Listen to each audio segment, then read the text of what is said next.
me again. So today we're going to be making a ratatouille. Ratatouille is a French peasant dish, and it's really easy, really simple, super tasty, and you get all your vegetable servings in at once. So let's get started. So we're starting, we're going to cut up, I've got a nice big white onion and a big clove of garlic, and we're going to cut all of these both up and then put them in the pot on the stove with a little bit of oil and get that simmering because we're starting the base of a ratatouille with a pepperade sauce. And to start a pepperade sauce, you need onions and garlic.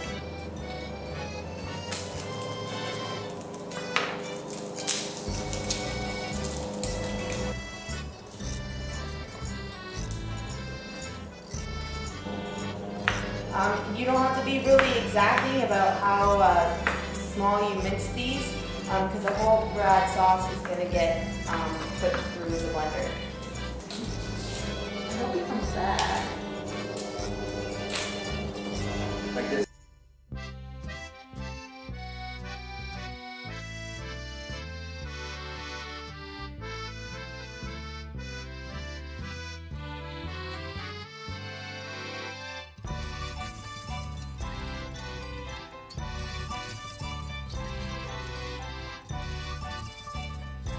So put all of your cut up onion and garlic into your pot. We're going to cook all of the sauce in the pepperade pot. Put that in there. Yeah. Put in a little bit of, it says olive oil. I like rapeseed oil a little bit better, but really it's to your taste. And turn that baby on simmer. So half to medium half. So you're going to let this simmer until, with the onions and oil and garlic, until they start losing a little bit of their color, or going a little bit darker brown, I guess. Not quite caramelized, but getting a little soft. So we have 2 sweet peppers we're going to cut up and put in the pepperade sauce. The recipe I provided for you uses roasted peppers that are pre-pickled, so you can use those too. I just wanted to use the fresh ones. So cut them up into, manageable chunks, and we'll be putting them in the sauce pot too.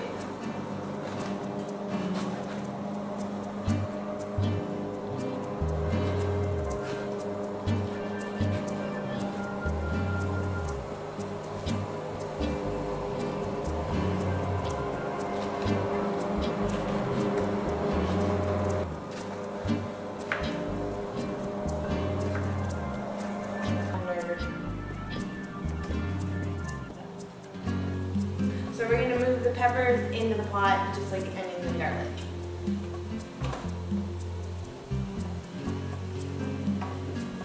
Okay, so next we're going to take tomatoes, and 4 of them, dice them up and put them in the pot with everything else. You can use canned tomatoes with this that have been de-skinned and everything, but since we're going to be pureeing this later, I decided to use fresh ones because it doesn't really matter. So yeah, slice them up into, manageable pieces.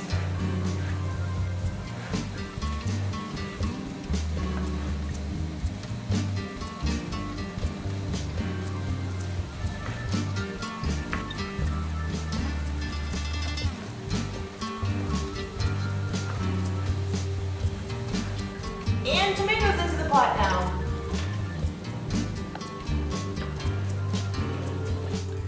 So we're going to cut up some herbs. You can use dried herbs, no problem. It's not a big deal. I've done this recipe before with strictly stuff that's been 3 years in my pantry and it still tasted really good. I bought some of them fresh from the grocery store because I don't grow my own. But I couldn't find basil, which was really weird because I'm like, why would you have fresh basil? But so there's a couple things that are going to be fresh and some that aren't. So use this time to cut up all of your spices. I'm only going to use half of this because this is a lot of parsley, and then I'm going to use half of the thyme. You're also going to add, like I said, basil, a couple bay leaves, and a touch of nutmeg, along with salt, pepper, and sugar. So cut up your fresh stuff.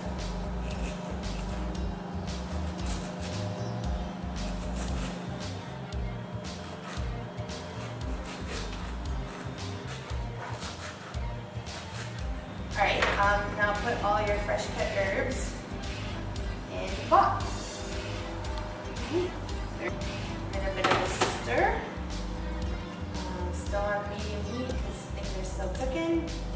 And we're going to go get the rest of the herbs and spices and stuff to add into this. And then we're going to let it sit and simmer.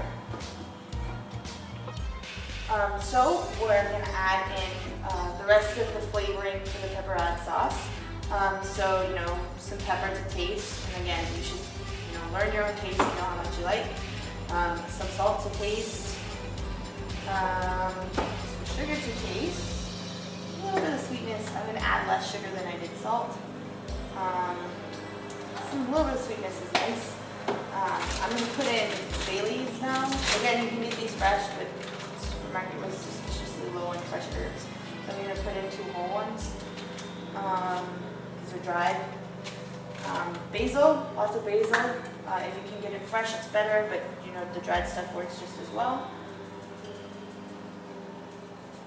And I put in lots because there's lots of thyme and parsley. And then I'm going to put in a little pinch of nutmeg because whenever I make tomato-based sauces, I always find that just a tiny bit of nutmeg is awesome.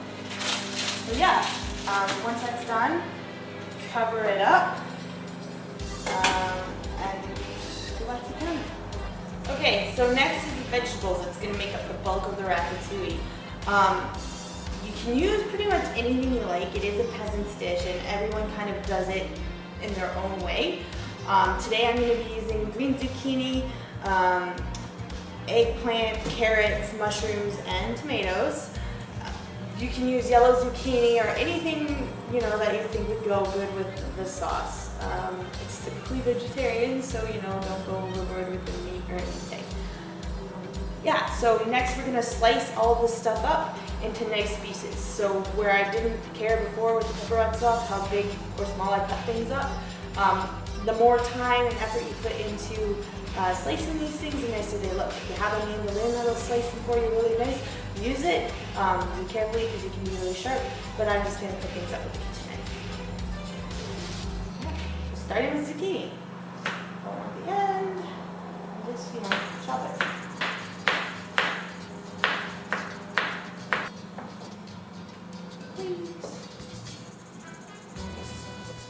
Next is the eggplant, and you might be noticing that these are kind of funny shaped eggplants.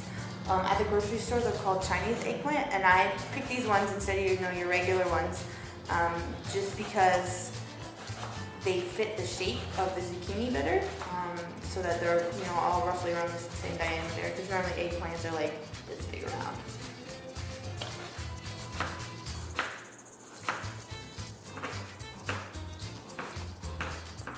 Okay, we're going to start the tomatoes, but just a reminder, between every couple vegetables or so, make sure you go back and just stir the pot, just to make sure the sauce is doing all right, okay?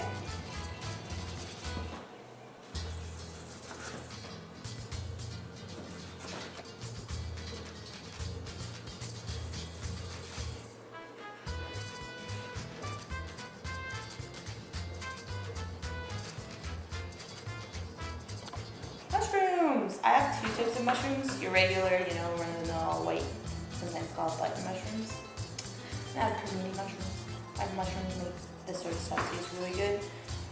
And a little bit of variety of mushrooms just increases that nice flavor profile.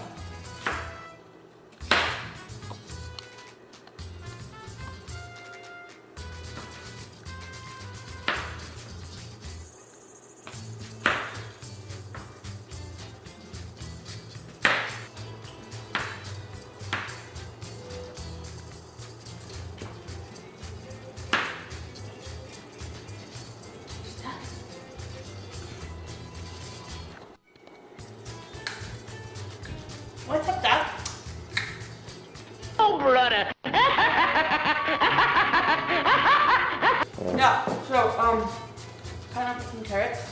We're probably only going to use the thicker part, just so it matches or gets closer to the width of all the other vegetables we cut. But totally eat the bottom part. I'm leaving the skins on because they're awesome, if you don't like to peel them. And yeah, hummus with carrot is the best.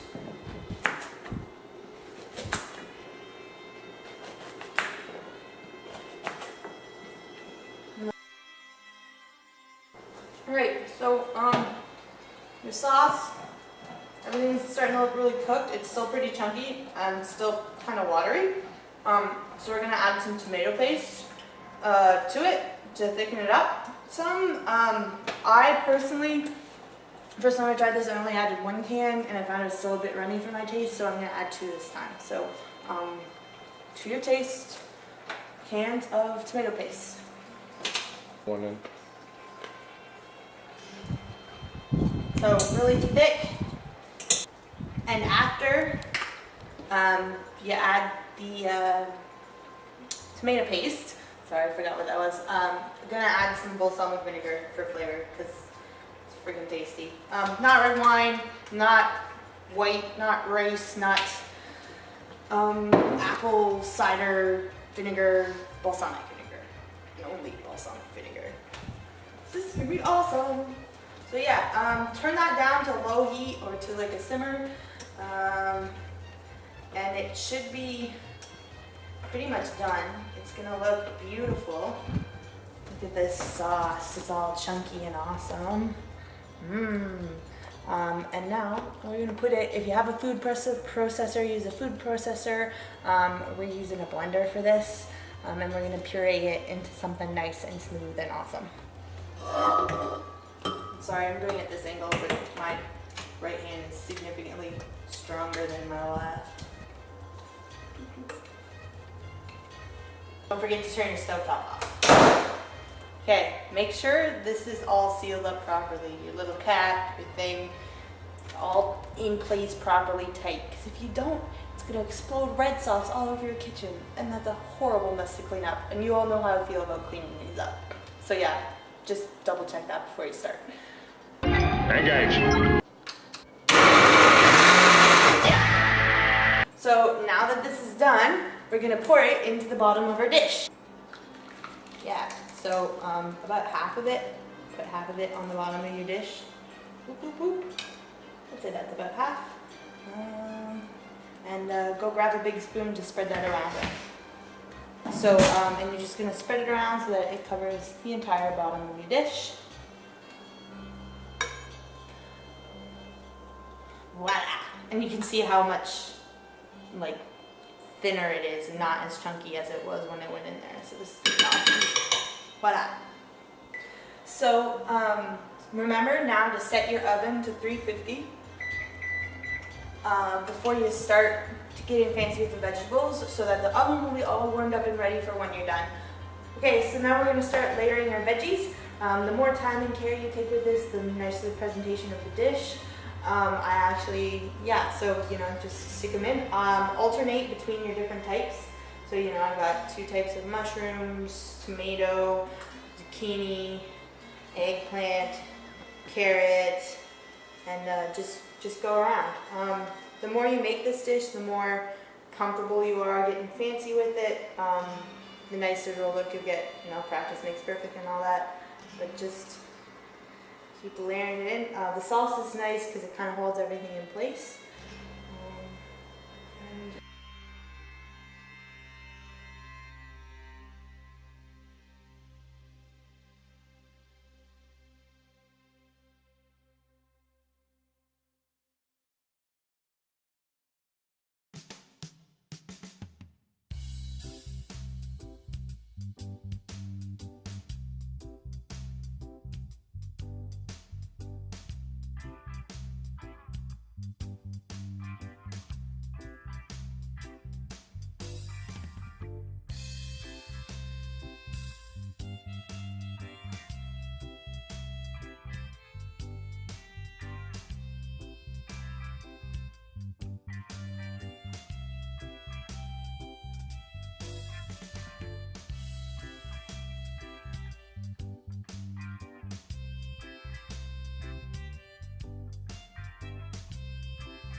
Alright, so this is done.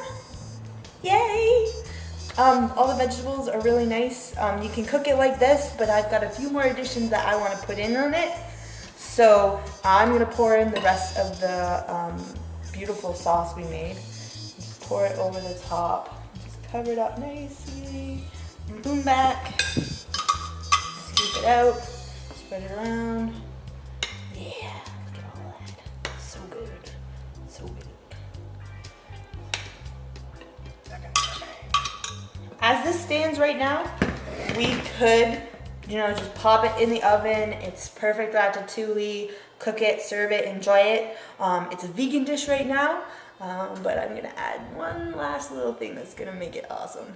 This cheese is 9 years old. This cheese is 9 years old. This cheese is 9 fucking years old. Let's use it. 9 years old. Well, that's Gouda. No, it's not. I meant to say that's a Gouda thing. I fucked it up. So really old cheese tends to be really crumbly. So I mean, you could use like normal mozza or cheddar or whatever, but this is 9-year-old cheddar, so I can just crumble it on top and it's gonna be beautiful. Still vegetarian, no longer vegan. I no longer care though, because old cheese is the best cheese.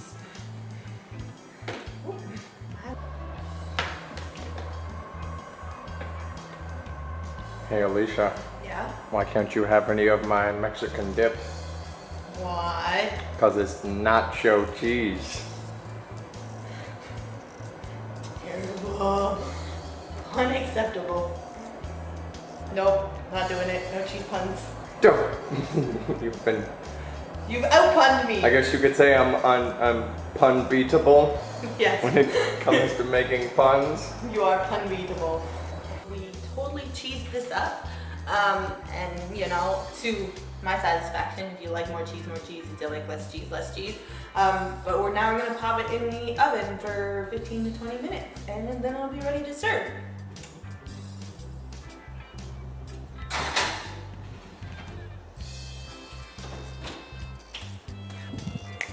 Okay, so we're doing a wine pairing with this one. I recommend for the Ratatouille a Cabernet Sauvignon. And those of you who know wine are like, Cabernet Sauvignon, isn't that a big, red meat kind of wine you pair with, your steak and that sort of thing? Yeah, it can be, for sure. But this is a cold climate one, so it was actually VQA Ontario, so it's an Ontario Cabernet Sauvignon. And Cabernet Sauvignon has a lot of vegetation notes to it. Green, bell, sweet pepper is probably the most common one. You can get eucalyptus, mint, thyme, rosemary, all those sort of really nice vegetation. So it makes actually a really good pairing with your ratatouille. And the reason why I say cold climate is because I find the warmer climate ones, like those from Australia or Southern California, they're a lot bigger. And this one is, it's a fuller bodied wine, but it's definitely a lot lighter than those. So definitely, try some Ontario Cabernet Sauvignon with your ratatouille. So, waiter style corkscrew. This is the leverage bit, this is a corkscrew bit. This is kind of corkscrew that comes in with your Swiss Army knives and that sort of thing. So if you have pieces on there you're like, what's this for? It's probably part of the corkscrew. You're gonna start by taking the cap off the wine. There's normally like a little tabby thing. You pull that off, take the cap off, and then you screw it in. So, a little bit of an angle, off-centered a bit I find helps. But you twist it all the way into your bottle of wine, and then you're gonna leverage this in. Voila! When you open a new bottle of wine, smell the cork, smell the wine. If it smells bad, like vinegar, it probably is vinegar, so you don't want to drink it. But you can do tests too. So you can, pour a little bit into your glass. Check the color, that's a really nice bricky red color. It smells, really herbally. You can swill it around a little bit to breathe and open up and get more of the bouquet. And then take a sip. Okay, fellas, straight up. What Elee just went through on how to check your wine, if you do that at fancy restaurants with ladies, they'd love it. Pay attention to the demonstration. Your wine, sir? Yeah.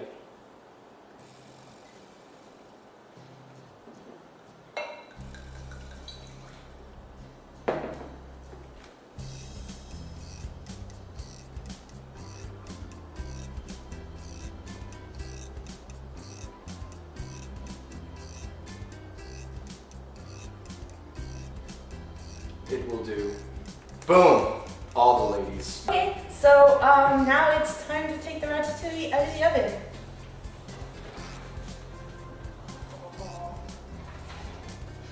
Oh, this smells so good.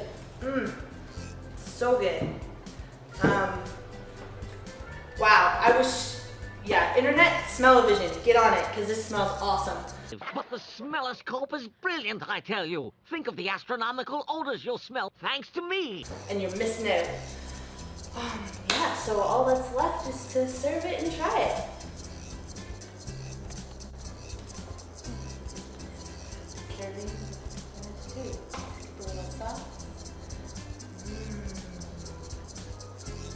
Yeah, so Ratatouille. Guys, if you have any more questions, comments, concerns, ask us in the doobly-doo. And if you have recipes you want us to try, let us know. See you next time.